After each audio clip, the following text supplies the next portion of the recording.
Muy buenas y bienvenidos a nuestro nuevo podcast de hoy, que como hemos dicho anteriormente, hoy vamos a hablar de la resurrección de Jesucristo, mito o realidad histórica innegable.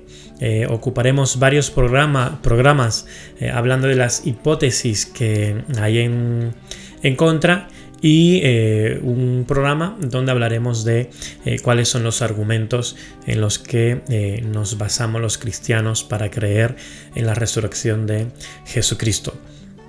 La cuestión es que en ocasiones cuando hablamos con otras personas acerca de nuestra fe, nos encontramos con argumentos que tratan la muerte, el entierro y la tumba vacía de Jesucristo como algo que nunca ocurrió. Es algo que nunca ha pasado. Y principalmente nos vamos a encontrar con una de las siguientes 4 hipótesis. Es decir, no hay muchas hipótesis que han intentado o que haya... no quedan hoy día muchas hipótesis que sigan intentando explicar la tumba vacía de Jesucristo. Solo hay 4 principalmente. Los discípulos, una de ellas es que los discípulos robaron el cuerpo. Esta hipótesis es conocida como la hipótesis de la conspiración. Posiblemente si en algún momento has estado hablando sobre tu fe con alguien, te has dicho o argumentado que el cuerpo fue robado o pudo ser robado. Jesús fue crucificado, pero no murió. Lo dieron por muerto, pero estaba vivo tras su crucifixión. Esta hipótesis, que es la segunda hipótesis que veremos, es conocida como la hipótesis de la muerte aparente. Es decir, aparentemente murió, pero una vez que lo pusieron en la tumba, en realidad, como estaba vivo, pues él salió de la tumba. A esto se le llama la hipótesis de la muerte aparente. Otros dicen que la tumba está vacía, no es la de Jesucristo. Es decir, dicen que la tumba que está vacía no es la de Jesucristo, que los discípulos se equivocaron de tumba. O sea, identificaron una tumba vacía que no era la de Jesucristo y empezaron a decir que esa era la tumba de Jesucristo, y a esta hipótesis se la conoce como la hipótesis de la tumba incorrecta, que básicamente, los discípulos no encontraron la tumba correcta, ni aquellas mujeres testigos no encontraron la tumba correcta, se fueron a una tumba que no era la realmente donde se enterró a Jesucristo. Y la última de estas 4 hipótesis que veremos es muy parecida a esta anterior, a la tercera. En este caso, los discípulos no es que se equivocaran de tumba, sino que el cuerpo de Jesucristo fue llevado a otra tumba antes del tercer día, y los discípulos pues no conocían este dato, no conocían la ubicación de la nueva tumba, no sabían que el cuerpo había sido movido. O sea, no es que no conocieran la ubicación de la nueva tumba, sino que desconocían por completo que el cuerpo fue movido a otra tumba. Esta hipótesis se le conoce como la hipótesis del cuerpo desplazado. Algunos la llaman de otra forma, pero básicamente, pues entre el entierro y que después los discípulos fueron a verificar lo que las mujeres decían, pues en esos 3 días que hubo de separación, desplazaron el cuerpo, cambiaron el cuerpo de tumba. Los discípulos y aquellas mujeres no se enteraron de eso, se fueron a la tumba donde habían puesto efectivamente el cuerpo de Jesús, y al no verlo allí, pues empezaron a decir que Jesucristo había resucitado. Así que estas son las 4 hipótesis de las cuales vamos a estar hablando. Hay otras hipótesis, pero que realmente no tienen ningún peso y no merecen ni siquiera la pena prestarle atención, porque hoy día están totalmente pasadas y desfasadas. Así que bien, vamos a empezar con la primera hipótesis de la que vamos a hablar. La hipótesis de la conspiración. ¿De acuerdo? De acuerdo con esta explicación, los discípulos robaron el cuerpo de Jesús y mintieron sobre sus apariciones post-mortem, fingiendo así la resurrección. Es decir, aquí esta hipótesis marca dos intenciones. La primera, o dos hechos. La primera, el hecho de que los discípulos robaron el cuerpo. Y lo segundo, que luego empezaron a decir que Jesucristo se les había aparecido resucitado, que estaba vivo, etc. Esta es la hipótesis de la conspiración, y básicamente estos son los dos argumentos en los que se basan. Esta fue la primera contraexplicación para la tumba vacía y fue revivida por los deístas durante el siglo XVIII.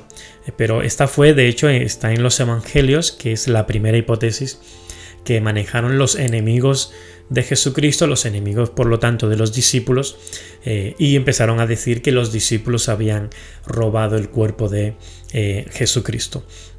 Actualmente esta explicación ha sido completamente abandonada por los eruditos o los estudiosos o historiadores modernos. Aún así, por ignorancia, muchos la usan contra los cristianos para, decirles que su fe no está bien fundada. Pero vamos a examinarla, aún así, por un momento con la lupa de los criterios de McCulloch para justificar hipótesis históricas. Te preguntarás, ¿quién es McCulloch? McCulloch es uno de los historiadores con más renombre de los Estados Unidos. No podríamos analizar lo que han dicho y los criterios que utilizan todos los historiadores que han derribado esta hipótesis, pero habrá que, por lo menos como ejemplo, tomar a uno de ellos. Y he tomado en este caso a McCulloch y sus 7 condiciones. Él hizo famoso estas 7 condiciones de las que vamos a hablar, sobre que para que una hipótesis, 7 condiciones que una hipótesis debe cumplir para ser justificada y ser tratada como una buena y fundada hipótesis histórica. Bien, la primera condición de estos criterios, la primera condición es la hipótesis, junto con otras declaraciones verdaderas, debe implicar declaraciones adicionales que describan datos presentes y observables. En la hipótesis de la conspiración, los relatos de los evangelios son simples invenciones deliberadas. En la condición número 2, la hipótesis debe tener mayor alcance explicativo que las hipótesis rivales. En esta condición, la hipótesis de la conspiración parece abarcar todo el alcance de la evidencia, ya que ofrece explicaciones de la tumba vacía, las apariciones post-mortem y el origen de la supuesta creencia de los discípulos en la resurrección de Jesucristo. La condición número 3 dice: la hipótesis debe tener mayor poder explicativo que las hipótesis rivales. Bien, aquí comienzan a surgir dudas sobre la hipótesis de la conspiración. Vamos a tomar la tumba vacía. Si los discípulos robaron el cadáver de Jesús, sería completamente tonto fabricar una historia de mujeres que encuentran que la tumba está vacía. Tal historia no sería el tipo de cuento que los hombres judíos en aquel momento inventarían. Además, la simplicidad de la narración no está bien explicada por la hipótesis de la conspiración. Por ejemplo, ¿dónde están las citas de las escrituras como evidencia de la profecía cumplida? ¿O por qué no se describe a Jesús como saliendo de la tumba, como en falsificaciones posteriores en las que sí hay este tipo de descripciones, como por ejemplo en la falsificación o el falso evangelio de Pedro? Tampoco se explica bien la polémica con los judíos que no eran creyentes. Por ejemplo, ¿por qué la guardia de Mateo ya no está en la tradición premarcana? Incluso en la historia de Mateo, la historia del evangelio de Mateo, uno de los testigos, la guardia se fijó tarde. El cuerpo ya podría haber sido robado antes de que la guardia llegara el sábado por la mañana, por ejemplo. En el falso evangelio de Pedro, sin embargo, el guardia se establece inmediatamente después del entierro del cadáver. Sin embargo, en el evangelio fidedigno de Mateo, la guardia se estableció al día siguiente.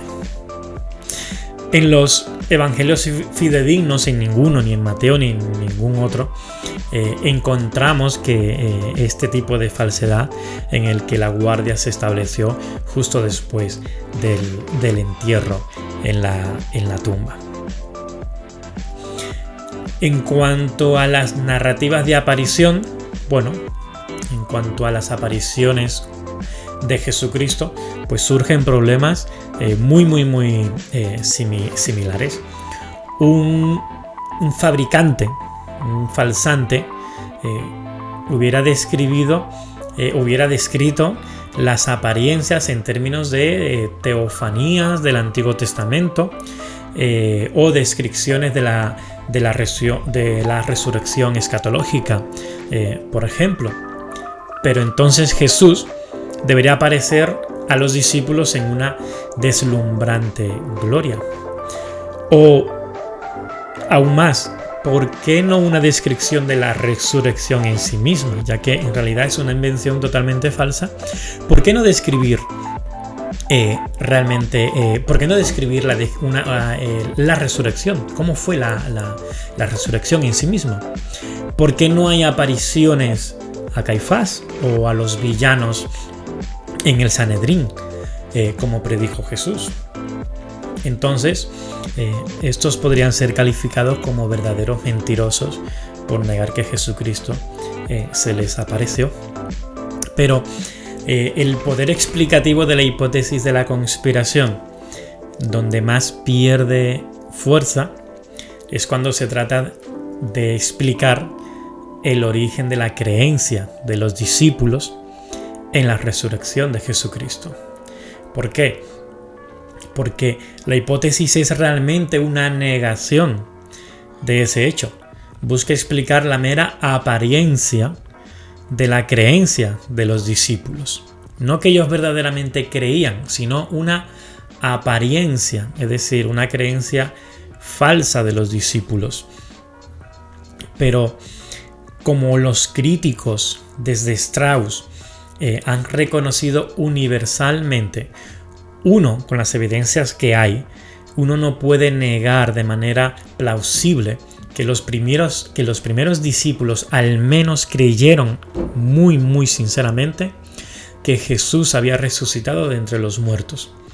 Y una convicción en la que se habían jugado la vida realmente, como han enfatizado muchísimos historiadores, donde se enfatiza en las propias escrituras, en los propios evangelios, y como hombres como estudiosos como Paley también enfatizan, porque es evidente que los discípulos se jugaban y se jugaron la vida a causa de su creencia.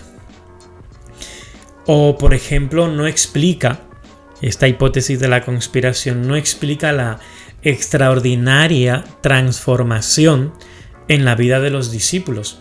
No se explica de manera creíble por la historia de la conspiración esa extraordinaria transformación de la vida de los discípulos. De hecho, solo con esta deficiencia ha sido más que suficiente en la mente de la mayoría de los estudiosos para hundir la antigua hipótesis de la conspiración. Pero hasta ahora hemos hablado de tres condiciones de los criterios de Matt Kuyak. Ahora vamos a hablar sobre la cuarta condición. La cuarta condición dice: la hipótesis debe ser más plausible que las hipótesis rivales. Bien, el verdadero talón de Aquiles de la hipótesis de la conspiración es su inverosimilitud. Vamos a mencionar unas cuantas objeciones. Por ejemplo, es muy complejo que esta conspiración fuera real y se llevara a cabo. O es muy complejo hablar de sin evidencia ninguna, sobre el supuesto estado psicológico de los discípulos. Pero el problema principal es el anacronismo de los judíos del primer siglo, con la intención de engañar a la resurrección de Jesucristo. La hipótesis de la conspiración ve la situación de los discípulos a través del espejo retrovisor de la historia cristiana. ¿Ve? El espejo retrovisor de la historia cristiana, en lugar de a través de los ojos de un judío del primer siglo. Esta hipótesis no toma en cuenta cómo veían a Jesús o qué era lo que esperaban los judíos del primer siglo del Mesías. ¿A qué Mesías? ¿Cómo era el Mesías que ellos esperaban? Los judíos no tenían ninguna expectativa de un Mesías que, en lugar de establecer el trono de David y someter a los enemigos de Israel, esto es, por ejemplo, echar fuera a los romanos, expulsar a los romanos de allí. Ellos no tenían ninguna expectativa de un Mesías que, en vez de hacer eso, por el contrario, sería vergonzosamente ejecutado por los gentiles como un criminal.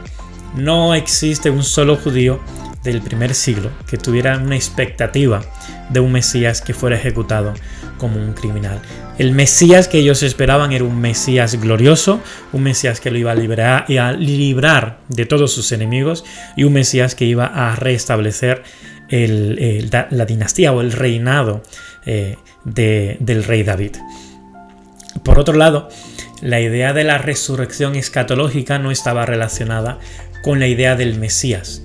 Y no solo eso, sino que era incompatible con ella. Como bien lo dice Wright, si tu Mesías favorito fue crucificado, entonces tiene dos opciones: o te fuiste a casa o te conseguiste un nuevo Mesías. Pero la idea de robar el cadáver de Jesús y decir que Dios lo había resucitado de los muertos difícilmente habría entrado en la mente de los discípulos, que en su mayoría eran judíos. Condición número 5. Dice: la hipótesis debe ser menos ad hoc que las hipótesis rivales. Al igual que todas las teorías conspirativas de la historia, la hipótesis de la conspiración es ad hoc al postular que todo lo que la evidencia parece indicar es, de hecho, solo una mera apariencia para ser explicado por hipótesis para las cuales no existe ninguna evidencia. Por ejemplo, postula motivos e ideas en el pensamiento de los primeros discípulos y acciones de su parte para las cuales no existe ninguna evidencia. Y se puede volver aún más ad hoc, ya que la hipótesis en sí se debe multiplicar para tratar todas las objeciones a dicha teoría. Por ejemplo, ¿cómo explicar la aparición a las 500 personas o el papel de las mujeres en la tumba vacía? La condición número 6. La hipótesis debe ser confirmada por menos creencias aceptadas que las hipótesis rivales. Esta es la condición número 6. La hipótesis de la conspiración tiende a ser confirmada por nuestro conocimiento general de las conspiraciones, principalmente inestabilidad. Las creencias confirmadas, como la sinceridad de los discípulos, por ejemplo, o la naturaleza de las expectativas mesiánicas judías del primer siglo, entre otras creencias confirmadas, dejan este punto realmente por los suelos.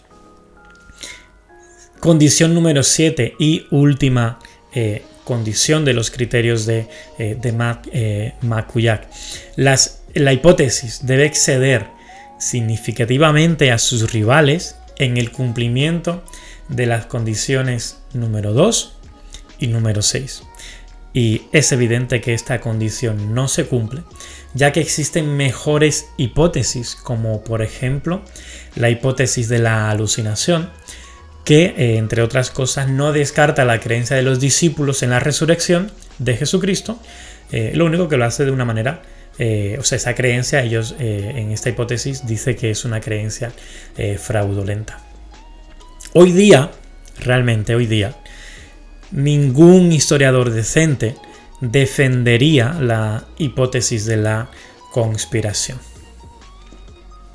Así que hasta aquí el podcast de hoy. En nuestro próximo programa hablaremos sobre la hipótesis de la muerte aparente. Esa hipótesis que dice que, Jesucristo fue crucificado en esencia, que fue enterrado en una tumba por José Arimatea, pero que realmente se dio por muerto, pero él no estaba muerto, él estaba vivo, estaba medio muerto, estaba vivo, se dio por muerto, y como estaba vivo, pues salió de la tumba y le dijo a sus discípulos, que he resucitado, señores. Así que en el siguiente programa hablaremos de esta hipótesis. Si te ha gustado, pues no te olvides de darle a me gusta, de suscribirte y compartirlo. Nos vemos en el próximo programa de Ahora Évora.